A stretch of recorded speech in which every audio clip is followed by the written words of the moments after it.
ఇప్పటి వరకు actual 6 box నడుస్తూ ఉన్నది 21 టేబుల్లో. ఇప్పుడు నిజామాబాద్ స్టార్ట్ అయింది, ఆదిలాబాద్ కంప్లీట్ అయిపోయింది, మంచిర్యాల కూడా కంప్లీట్ కావడం జరిగింది, నిజామాబాద్ స్టార్ట్ అయింది. దాంట్లో చాలా బ్రహ్మాండంగా ఏ బాక్స్ ఓపెన్ చేసినా కానీ భారతీయ జనతా పార్టీకి ఓట్లు చాలా బ్రహ్మాండంగా పడతా ఉన్నాయి. యువత అండ్ విద్యార్థులు లేకుంటే ఎంప్లాయీస్, రిటైర్డ్ ఎంప్లాయీస్ ప్రతి ఒక్కరు ఏంటంటే భారతీయ జనతా పార్టీపై చాలా నమ్మకం ఉన్నారు.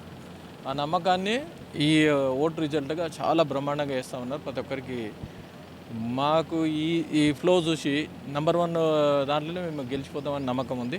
కొన్ని రిజెక్ట్ అవ్వడం కూడా చాలా, ఎందుకంటే అతూచాంతో వాళ్ళు కొంతమంది 1 అని రాయడము, కొంతమంది టిక్ పెట్టడము, కొంతమంది పేరు రాయడము అవన్నీ రాశారు.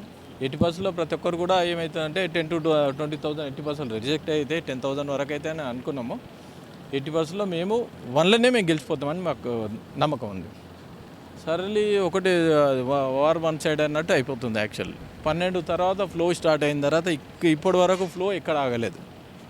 అంతకుముందు కొద్దిగా ఇబ్బందులు అయినాయి, కొద్దిగా అది ఏది ఇక్కడ మంచిర్యాల సైడ్ బెల్లంపల్లి, చెన్నూరు అక్కడ కొద్దిగా వాళ్ళకు ఎక్కువ రావడం జరిగింది కాంగ్రెస్కు.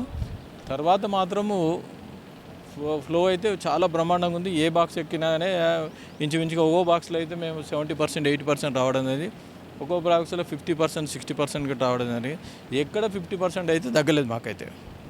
మాకు మోదీ గారు చరిస్మా చూసి ఏదైతే 12,75,000 పెట్టిన తర్వాత అందరికీ బెనిఫిట్ అయింది.